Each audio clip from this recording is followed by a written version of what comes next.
everyone, and welcome to another episode of the vlog. So after being away for a week, we're back, and this week we're back on the Caddy.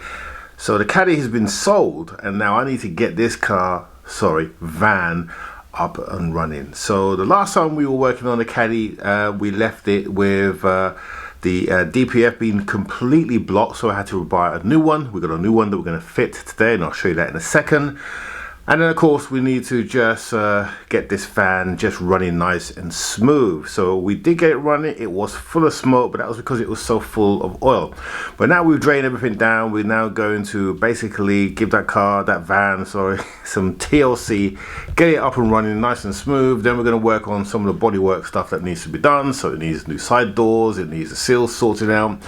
We're going to give the engine a really good service. So we're going to change the cam belts and the followers and all the necessary components there, and a water pump, so that the new owner has a good van that's going to run and give him as little issue as possible. Right, so let's start off with the DPF, because we bought a new DPF from Germany to fit in the van. Let me show you what that looks like, and then let's go and get that in place. I'm not going to fit it because we want to run the engine first and make sure there's no more oil or left in the cylinders, so that doesn't go into the DPF and basically foul it. So let's crack on. And also we're going to fit the new oil filter body that we've got and then flush the system through. So lots of work to do. Hopefully we'll get this done in the next few weeks. Let's crack on.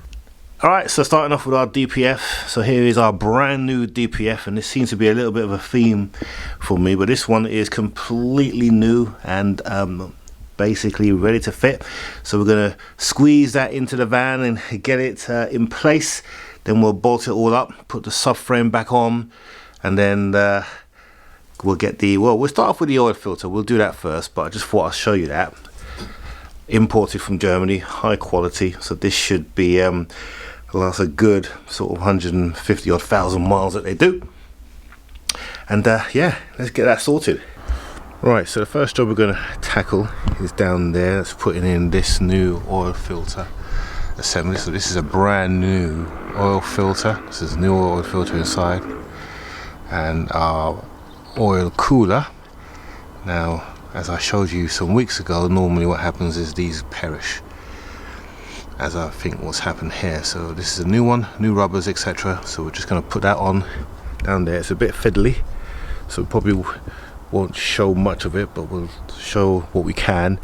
And then once we get that on, we'll then fit on our little silver pipe, which I think has dropped down there somewhere, which basically was completely blocked, but it's been cleaned out now. So let's first of all get this on.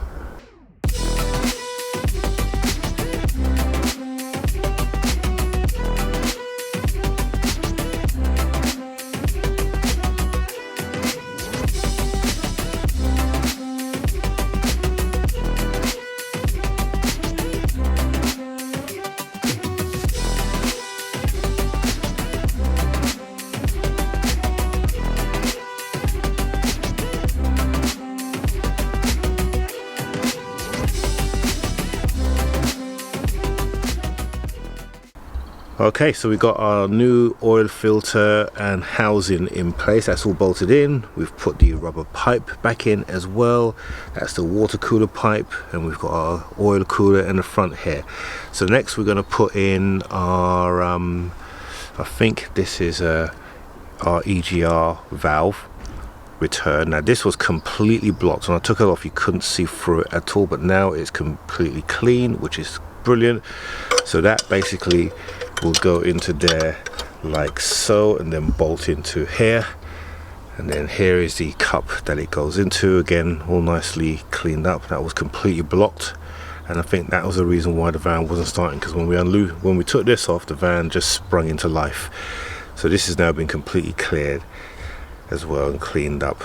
I mean, it's still got some residue in there, but it's basically clean in comparison to what it was. Right, so we'll get that fitted next, and then we'll look at fitting this throttle body as well, which has been cleaned up.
Okay, so we've got the pipe fitted now. In the end, it was easier to unbolt that and do it up this end first and then tighten that end up after. Right, next we've got the throttle body that we're going to stick on here. So the jigsaw puzzle is beginning to come together. I've forgotten what goes to the end of this pipe here. It's looking like this pipe wants to go here, but there doesn't seem to be a natural length for that pipe. So I'm going to need to look through my old diagrams and see, but we'll get that sorted either way, so I'm not worried about that. The throttle body is going to be tough because we've got 3 bolts which are really awkward. There's this second one and the third one goes underneath, but again we'll get that sorted. But let's get that fitted in. Of course we've got a little bolt that goes on the end here like that and keeps that in place. Yeah, anyway, let's get it mounted.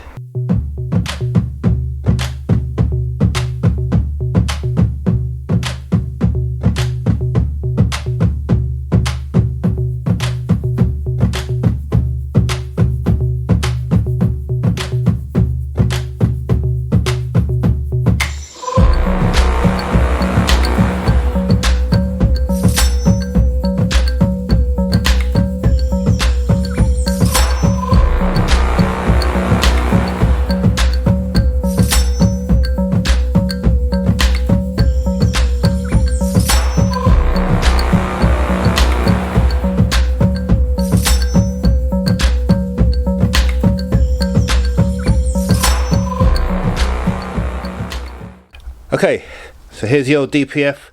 What we're doing now is we're just taking off some of these old sensors, or the sensors.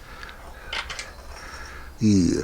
Give him a good old clean, and then we'll transfer him over to the new car, the new exhaust I should say, or the new DPF. There you are, let's clean up straight away. Look at that. Much better. You can see how bad that is inside there. Just to kind of show you what I'm dealing with. I'll take this off as well. This is kind of like a spring loader to mount it to the body of the vehicle, keep the exhaust from rattling. We'll take that off. I've already taken this sensor off as well and transfer that, and we'll put them onto the new exhaust. Moments later. Right, that old DPF is now stripped. We've even taken the shielding off as well, because that helps. So we'll put that onto the new one along with all of these components, and then we'll be ready to stick it underneath the van. Okay, so we've got the pipe in, we've got the oil filter in, we've got the induction pipe connected up, although that's connected up. We've got to do the exhaust. We'll get it done tomorrow. And what else we've done? Yeah, I think we've done quite a bit today. So we'll get some oil, the right level of oil. Then we're going to give her a start. I want to see what's coming out of this engine. We had some smoke, but that's because the engine had quite a lot of oil in there. It was getting into the cylinder. So what we want to see now is if that oil is cleared, and if it is, do we connect up the exhaust? You can just see the turbo at the end there, but if it isn't, we'll let it clear out first. Right, so let's see how we get on with that. Okay, so unfortunately the battery has died, so I'm just having to charge that up, but I'm going to top it up with some oil. Now this engine, the 1.6, takes about 4.3 litres of oil. This is completely drained of oil, so we're going to top it up because there's nothing in the new filter. So we've measured out 4.3 litres in my gauge.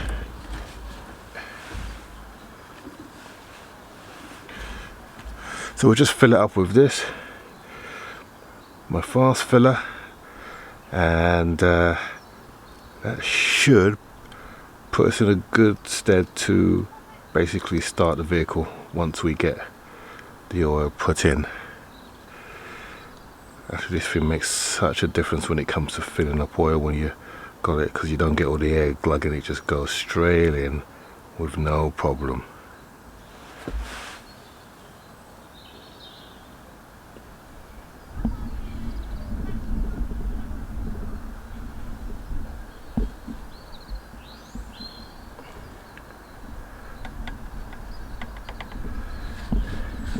There you go.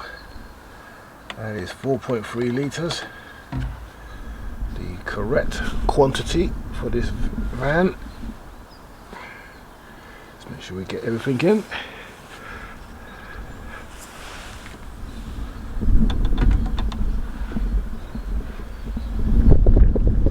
Go.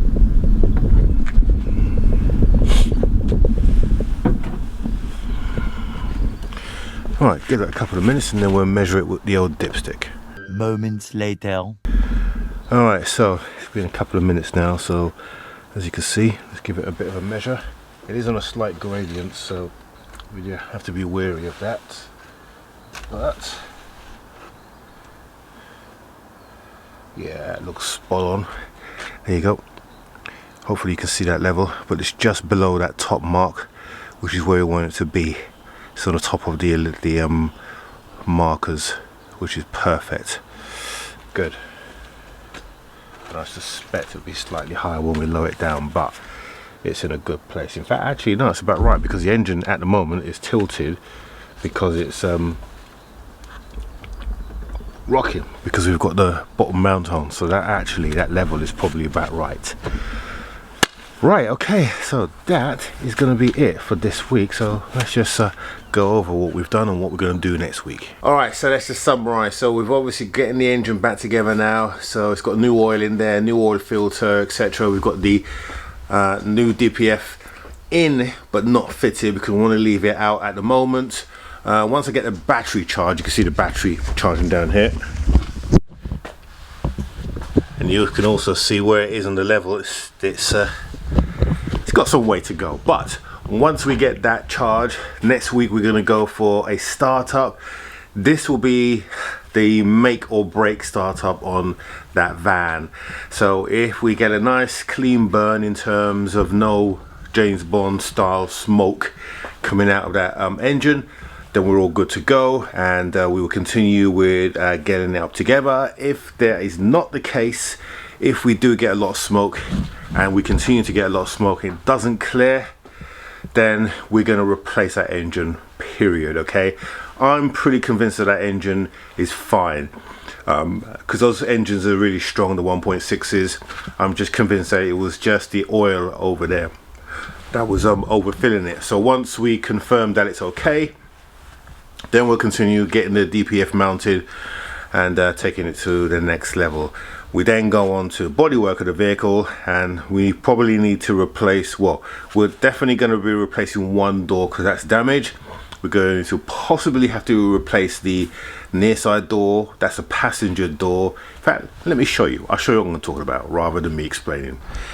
So this is what I'm talking about. So as you can see, down the bottom of this door is completely damaged. We've also got some damage on the sill, but I'm convinced that the sill will actually just pull out and then we can just repair and make good. If not, then what's going to happen is I've organized for it to be cut there, new seal put in, blended in to make good. The door, I'm in two minds what to do about this door. Because it's an old van, I could just replace this door or basically put some filler. I'll decide once I finish off with the sill whether we're going to replace the door or keep it. The other side, that door has got a bolt in it. It's got one of these locks.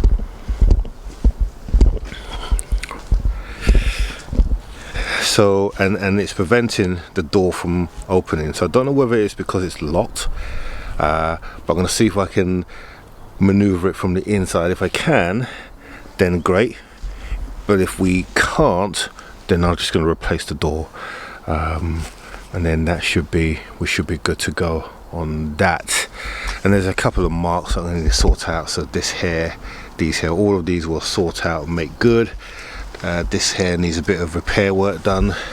We'll get that and make that look good. We're going to replace this bulb here with a new one, because these are quite common and easy to get hold of. We're going to sort out this back bumper here, make that good, and then on the inside of the van, we've already cleaned up the van to make it look better, but I need to get a button. Apparently these are quite common, they commonly go, so we'll get a replacement button for that, and then that will be good. to go as well. And that'll be it really. We'll be all good. We can get the seats and that. All the seats have been cleaned up. They look like brand new, which is good. We need to do a little bit of a clean up in here as well, just to finish up. It's already had a clean, all the top just being professionally cleaned out, etc. So we will get that sorted. And of course, last but not least, this van needs a new windscreen because we've got a massive crack going right across. So we're going to replace the windscreen and then give it a good clean up. So there is quite a bit to do in this van, but I reckon we can knock it out fairly quickly. So that, as they say, is it. So quite a bit to do in there. If you're wondering what's happening in the transit is still going, but we just need to get this get the van, the VW, sorted so the new owner can get that and take it away. So so transit will come back at some point. So we'll get this sorted and then we'll move on. In the meantime, if you are just a casual subscriber or casual viewer of this channel, click on that subscribe button down below. Really does help us with the old algorithm. Got a nice project that I'm going to be looking forward to once I get these two out the way, and be good to get some support. So subscribing doesn't cost you anything, it's free, but it does help the old YouTube algorithm. So so look forward to seeing you all next week on next week's episode. In the meantime, have a good week. Take care.